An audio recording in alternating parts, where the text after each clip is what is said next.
Dr. Rena here. I'm a dental specialist and founder of RW Perio, located at 75 Harley Street. Welcome to my podcast, Life and Smile, where we talk about everything dental, lifestyle, business, and much more. Every episode, I'm joined in conversation with a specialist expert in their chosen field, who give us a behind-the-scenes glimpse into their daily regime, career turning points, and an insider look at what they can't live without. As a businesswoman myself, it's so inspiring to hear how people have built their careers and shattered those glass ceilings. So let's get the conversation going. As part of season 2, we really want to continue to bring together leaders across multiple industries and hear how they've reached this stage in their career and how they got there. As many of you actually know by now, I'm particularly inspired by those who are able to pivot and work very 360 across multiple industries, combining often varied interests. Life and Smile is a conversation where we hear about their unique journey and how they've built their success along the way. So who better to represent this than Annika Purdey? Annika is, of course, a non-executive director of James Purdey and Sons, and she's also a contributing editor of Tatler Magazine. So welcome to the show. Hello, thank you for having me. So with a 360 career stemming from the seventh generation of one of London's most quintessential British brands, tell us, how did it all begin? Oh gosh, well, at the very start of my career, yeah. Well, the very start, I had so my grandmother, who was very stylish and very glamorous, and I think that's sort of where I first fell in love with clothes and luxury and beautiful things, and so she and I were really close, and I used to sit as a small child, sort of fascinated watching her get ready to go out and things like that. And she had a very beautiful wardrobe that she very generously let us play with quite a lot. And so I sort of had that love of fabrics and the feel of clothes and how they moved and worked and that kind of thing. And I think because she was very passionate about it, that came to me.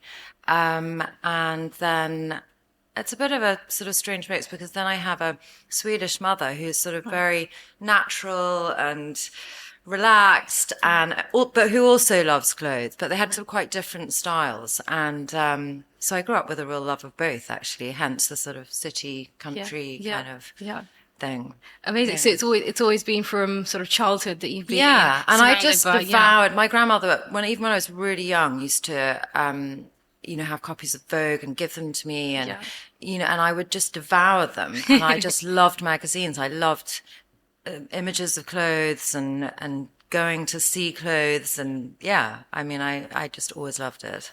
Amazing. And tell us more about Purdey and Sons. Like, how did that all start? How did you get involved? Obviously it was part of your family, but how did the journey go with that? The journey for me personally started about probably about 10 years ago now, when I became a brand ambassador for Purdey.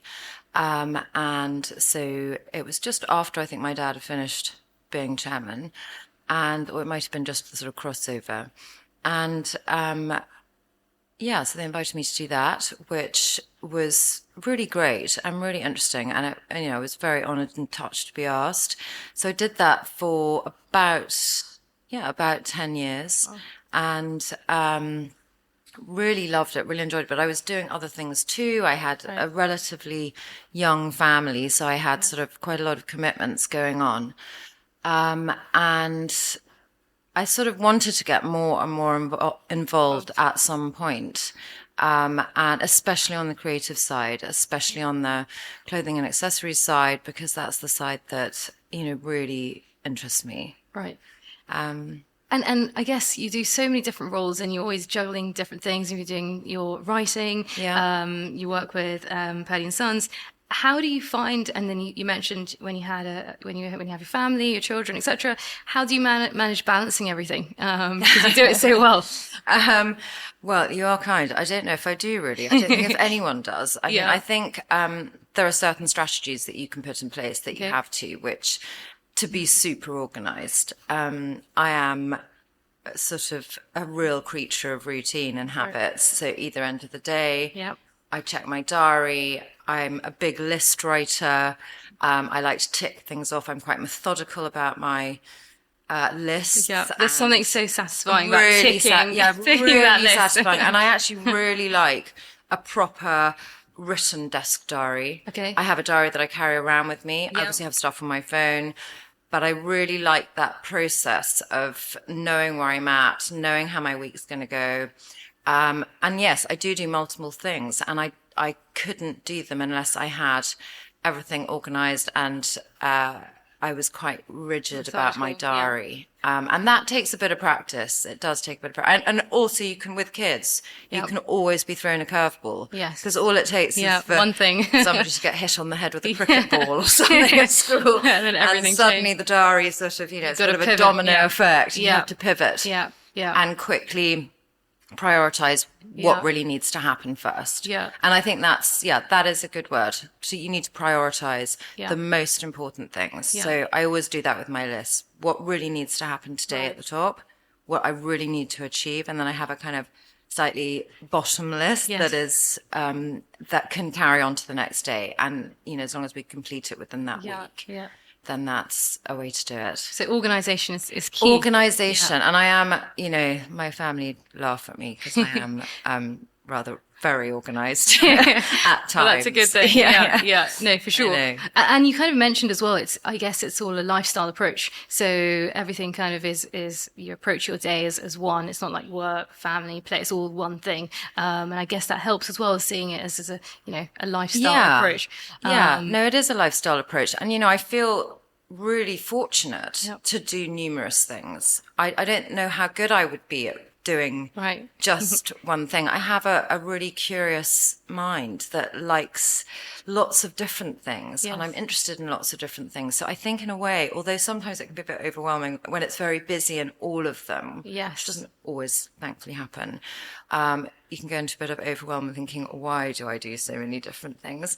But most of the time it's exciting and it's quite energizing to have different things. And I have got good at jumping from one to the other. I mean, occasionally, Right. sometimes, if I'm doing a call to do something with Tatler, and then literally 2 minutes later, I'm doing something to do with Purdey, and then I'm talking to someone or sometimes it gets a bit muddled, but most of the time, also what I do, everything feeds each Yes, other. each other, right, So yeah. it really does. I mean, I write about luxury, I write about British luxury style. Yes. I write about things that really actually connect really well with Purdy. So, yeah, I feel there is some flow Yeah, for sure. between all of it. And, I feel very fortunate to be able to have that kind of 360 career. And on that note, how do you feel people's perspectives have developed in terms of combining luxury with a lifestyle approach? How do you feel that's changed over the years? What's your perspective on that? I think that, luxury is, people have very different views of it, but I think it's always been quite aspirational. And I think when you're young, and, say when you've just left university, it's very exciting to be able to buy your first luxury item, whether it's a handbag or shoes or a watch or what have you. And it's, you can elevate any outfit. I mean, you can wear a white t-shirt and a pair of jeans and Yeah. you put the right piece of jewelry or the Yes. right thing and it makes you feel good. And also the other thing is actually investing in something that's luxury is incredibly sustainable because hopefully that piece is going to last you a lifetime. It's an investment. And Yeah. it's an Yeah. investment. Yeah. And you pass it on I wear clothes that belong to my grandmother. Amazing. I wear clothes that belong to my mother. I certainly wear, in fact, I'm wearing jewelry today that was my grandmother's. And so I'm also a big fan of tailoring. So if I inherit pieces or if I find a vintage piece that I really love, and even some pieces that I just buy, but I'm maybe in between two sizes. Okay. Find a great tailor. This is my Yeah. top tip. Find a great tailor and, tweak things, take things in so they fit you really perfectly because Right. the fit, again, It's super important. it's so important to make something look often much more expensive than it is. Yeah. No, I love that top tip. Find a Yeah. good tailor. Yeah, find a good tailor. And there are lots of them around. Yeah, yeah. There No, are, it makes complete sense. I think it's sometimes when you're investing in a piece which is luxury, but when you think about it, the cost per wear as well, how many years it's going to last you. exactly. I mean, I regularly wear clothes that are 25, 30 years old, and I mix them in with other Yeah. things. But I have jackets that I bought in my 20s Yeah. that I still love, and dresses I bought in my 20s. And yeah, I have quite a lot of things that I keep re-wearing until Yeah. my Amazing. children steal them. Then they disappear. But yeah, no, we all, we're quite good at sharing our I think the point you clothes. mentioned about it makes you feel good is really important as well. And sometimes you think, Yeah. okay, why invest in luxury pieces? But actually, at the end of the day, if it makes you feel good, that's a great plus point, right? That's most of the reason why we do it. No, Yeah, absolutely. And that is exactly it. I mean, clothes have this amazing ability to make it a better day. yeah. They really do. If you get up in the morning and you put on a nice crisp shirt and a jacket that makes you feel good, and it doesn't have to be anything hugely expensive, but it's about getting a look that you're comfortable with that makes you feel good. And clothes have a transformative, way of making you feel great. Couldn't agree more. So in your career so far, so you've mentioned kind of the journey and all the things you're involved in. Yeah. If you had to pick your proudest moment, and I do know that you mentioned earlier that you're the only female on the board for Purdey and Sutler, I think is super inspirational. What would be your proudest moment so far? I think that I was incredibly touched to be asked to go onto the board, and it's a real privilege to be asked to do that. And it was especially nice and special to be the first female member of my family on the board, and the first woman, and I'm still the only woman. I'm really hoping that at some point somebody else will join me. Yeah. Which would be really nice. So yeah. How do you find that being the only female on the board? How do you find it? I mean, I work at sort of both the things I do. So on the sort of Purdey side of it, obviously shooting is quite a male-dominated industry. So Right. I'm very used to working with all men. And then obviously the other thing I do, magazines tend to be very female sort of orientated. So I enjoy working with both. I mean, they're quite different, but I don't differentiate between them really at all. I mean, I go in to do a job, to achieve things, and I really enjoy both. And so, no, I mean, it's great. Great It's mix. great. It is a really great place. So you're particularly known for your effortless style of combining signature style with both city and country, with timeless classics of the highest quality. What would your go-to investment survival pieces be for professionals who strive to incorporate a lifestyle that blends the best of the city and country life? What would be your kind of top tips for us? Ooh, that will take you between the two. Yes. Okay. I think invest in some really good shirts. Okay. Because if you have a really great shirt, I mean, white is always really good in the city. Yes. But if you find a shirt brand you really like, then you can go for stripes or blues or things in the country that work there. Okay. And maybe a slightly different fabric or weave. So really good shirts are just the kind of base of everything. Okay. And then a great jacket, because a great jacket can take you, you can wear it in town in London and you can dress it down in the country with, cashmere roll neck, jeans, that kind of thing, or white t-shirt, jeans, trainers, and then you can make it smarter in the city. My ultimate probably investment piece for anyone is always a really good coat. Okay. Because a fantastic coat can hide a multitude of sins. You can be in your pajamas under them if you need to be, but you look pulled together and you look smart. And again, you can dress a really well-cut coat. You can dress it up in the city. It can go over a dress. It can go over a suit. But when you hit the country, you can dress it down massively, but it kind of still elevates your look a bit. So that would probably be my I love top it. tip. Makes complete sense. So you mentioned earlier on about your grandmother and growing up with kind of style all around you. But do you have, I mean, what inspires you on a day-to-day basis? Any particular books, any other things around you? What would you say keeps Um, you so motivated and enthused? oh gosh, I think a boundless curiosity for life.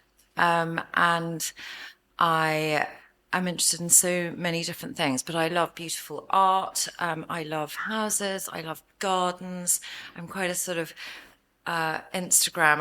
I follow lots of different accounts, but Yes. I love, the beautiful sort of architecture and art and paintings and Sotheby's and things like, I love Yeah. that kind of stuff. So the So kind of creative world around you. yeah, definitely. I think I Yeah. probably have a more creative mind than Yeah.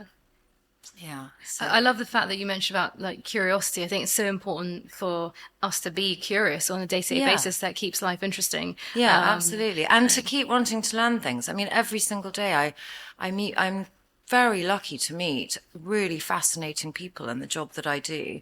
And you learn something every day, something completely new, that takes you down another little path that then opens up other yeah, gates. Yeah, exactly. yeah, And that's the bit I really love. I really love that sort of personal connection with people that you meet. yeah. And even if it's not an area that you even thought you were interested in or know nothing about, Right. it's still, that was something my father always just said, people are really interesting. Talk to absolutely everybody. Yeah. And that was really instilled in us as children. And it's absolutely right. Yeah, I 'Cause love that. There's yeah. something to learn from everyone. Yeah, there really Yeah. is. And however old or young they are, and keep your, I love, I'm surrounded by a lot of young people because obviously I have children. I mean, they're quite grown up children. So I have a lot of youth input, not all of it ideal. But that is really nice because they bring something amazingly fresh and new and creative. And also, I like to think about who are our next generation of customers. And that Yes. is going to be their generation. And they are True. actually a very different generation from mine. There is quite, we For have sure. lots of similarities, but they will want and need and like different things. So I'm quite fascinated by them. And I love that fresh, youthful energy that they Yeah. bring to things. But then equally, I have quite a lot of older friends who I find so interesting and also so helpful to me Right. because they've experienced so much and their knowledge, and they're very generous about sharing that. And so when I sort of went more into business, I've really appreciated their experience and how kind they've been about sharing that with me. Yeah, no, I think you've got a good balance of both sides of the Yeah. spectrum, which is fun and interesting. Yeah. No, No, I love that. exactly. With your journey so far, are there any sort of challenges that you faced? Any difficult moments that you would like to share? I think the one that faces, all women is Yes. juggling children and having a career. And I don't think anybody gets it completely right. And I don't think that you should beat yourself up about it, but we all do. And so trying to find balance with that is really hard, especially when they're young. I mean, mine are older now, but when they're really young and you're very much in that school routine, it's very difficult to combine the two. So, that was quite hard. And I think some other challenges, possibly at the sort of beginning, when people might sort of have a perception of you that Yeah. you might be one thing when you're not. And, I always hope that I've gone in very open and willing to learn. Yes. And, I think your name can only get you so far. It can obviously help to get you through the door.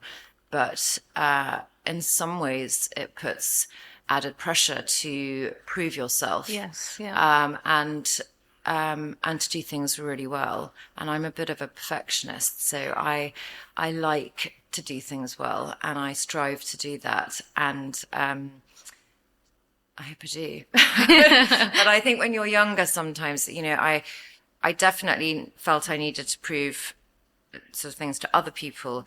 But the most important person actually that you always need to prove it is to It's yourself. yourself, yeah. As long Yeah. as you can do that and always just try to do your best, Yeah. because we're all going to make mistakes. Absolutely. I mean, Completely. everybody is, and it's how you handle the other side of that, Yeah. that is how resilient you become over time. Yeah. So And it's how people will see you as a person and your exactly, character. exactly. Yeah. And, you know, no one is perfect. No one doesn't make mistakes. It's realizing, learning from them, holding your hands up Yeah. sometimes and going, "Oh my goodness, that just was not Yeah. right. That was not great." Well, as I say, if you know, if you haven't made a mistake, you're not trying hard enough. So. No, exactly. And I think if you speak to anyone, you know, who's had a reasonably long career, you know, the mistakes actually, weirdly, more than the successes, are what makes you, because the For sure. mistakes are the things that you've really had to go into a learning curve Yeah. with, and you grow from those. Yeah. I mean, if everything was really easy all the time, which Yeah. people kind of think is the dream, but it would be quite, I think you'd be quite stuck actually, because it's the difficult, challenging times that make you grow, make you have to expand. Yes. And Take you to the next level. yeah, that essentially. take you to the next level Yeah. and keep you moving forward. And, you know, things are changing all the time in business and the Yeah. world and politics, whatever. And I think you can't stay stuck No. in a zone that you're particularly good at.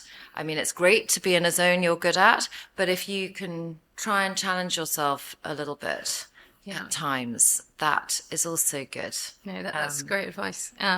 So you're between the city and the country kind of all the time. I mean, we briefly crossed paths at the Mandarin Yeah, at the event. But tell me more about when you're in London. So what's your kind of favourite spots around here, Mayfair, Marylebone? Where do you normally Oh, be gosh. kind of Well, I can be found. where can you be I found? can be found loitering with intent on sort of South Audley Street, Mount Street. So Yeah. I love that area so much. I even got married in the Grosvenor Chapel. Oh, lovely. And my children have all been christened there.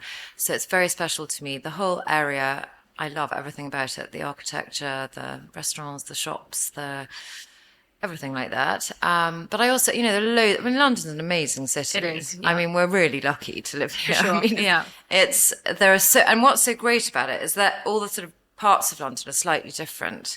So, you know, I obviously associate Mayfair really with work and my family and that sort of thing. But I also love, you know, I love Chelsea and Kensington and Notting Hill, and they're all beautiful. And I enjoy them for different reasons, Yes, you know, they whether all it's have to their own meet friends, character, and they yeah. have a kind of different connotation to me. So whether it's going out to dinner with certain friends or Yeah, going nice. to the theatre or things like that. So yeah. And what is your kind of typical kind of day in the life? I Oh, guess every day is probably quite different, or you mentioned routine, so Yeah, I mean, my actual sort of working days are quite varied and quite different, but my actual routines, my start to my day, I am quite routine based about that. So to have a really good day, I'm quite into sort of physical exercise. I've done Pilates for over 25 years. I also love barre, which I kind of only really discovered just before lockdown, and then have got super into it. Okay. So I try every morning before I start work to do, you know, not for hours or anything, but Sure. just do like 30 minutes of Pilates or something like that. I have never not had a better day I mean, I always have a better day if I've done some form of exercise before I hit my desk and I start speaking to people. And I am normal, as in the fact that while I'm brushing my teeth, I'm thinking, oh my God, do I really want to exercise? And no, I don't. No, I don't. Can I get out of it? And I just forced myself, Right, even yeah. though I've been doing it for 25 years. You'd think I've never not felt better about life. I've never regretted doing 40 minutes of exercise, ever. I've often regretted not doing it. Right? And so I love doing that. Try and start my day with that. And I did a meditation course in lockdown. And so I like to end my day with Meditation. a meditation.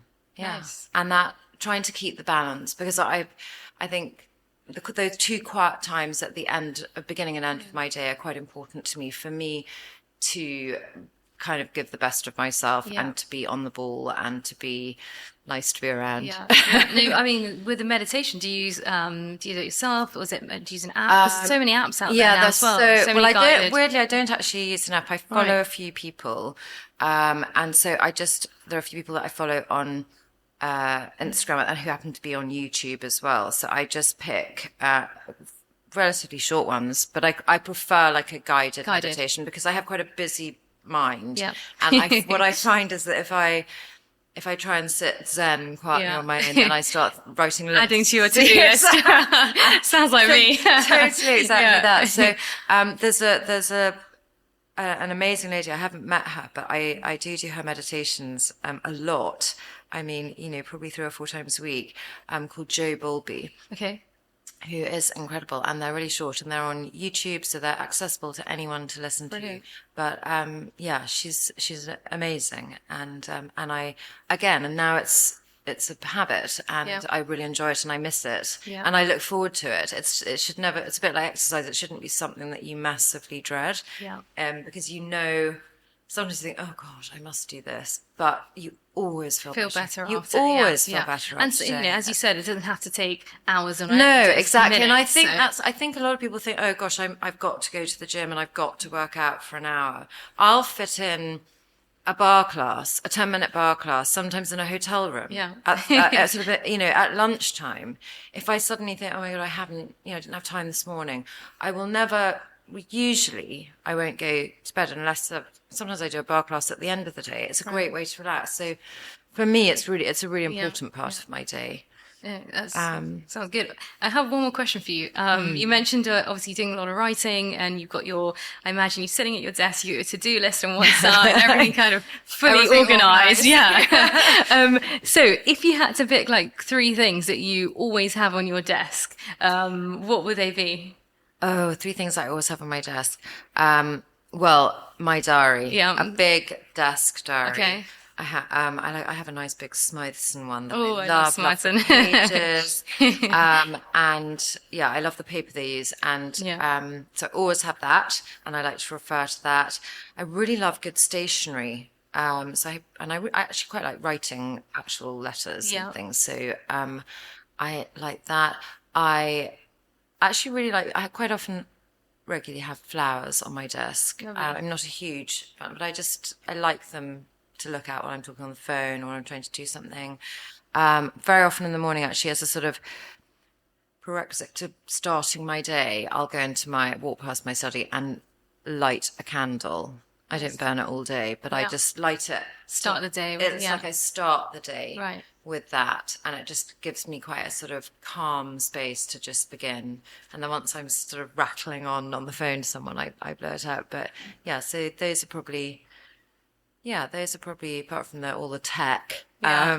Those, I think it does make a difference though, what you surround your work Yeah. environment. It's so important. and I have a really good pot of really nice pens and pencils that and my desk is super neat. Immaculate. And I have to, I have to clear it away at the end of, make it really neat again at the end of every day, because I like to walk Finish your day. Yeah, it finishes the day. Yeah. And a messy desk would stress me out Yeah. so much. Yeah. And I know that really works for some people, and they say it's organized chaos, but I definitely need that peaceful start to my day. So I'm the same. I think even if you're in a messy room, you just can't focus. no, I can't. The Your thing mind is, doesn't I feel right. totally agree. I Yeah. actually can't concentrate Yeah, if there's I'm mess the same. everywhere. Yeah. So I'm a sort of lunatic that will come in and tidy for 10 minutes so that I can then sit Focus. down. Yeah. Exactly, No. and focus better. Well, thank you so much. What an interesting conversation. So inspirational, from everything from routine, organization, to juggling all your work. It's been really nice speaking to you, and we're looking forward to having you back on Harley Street, hopefully very soon. Oh, thank you so much. Thank you so much. And what's kind of tell us, is there anything we should watch out for? Any latest things that we should be in tune with? Excitement coming up. Huge excitement at Purdey, not till next year, because we have a very wonderful new creative director who is working on a brand new collection right now that will be amazing. A guy called Simon Holloway, who's very experienced, amazing. He's come to us. He was creative director at Jimmy Choo, and he was at Narcisco Rodriguez, Ralph Lauren. He's seriously experienced, and he's incredibly nice.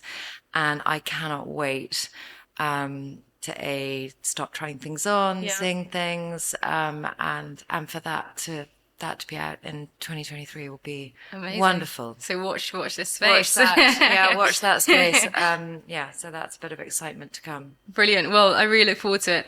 Thank you again, and hopefully speak to you again soon. Yeah, thank you so much for inviting me on. It's been really lovely.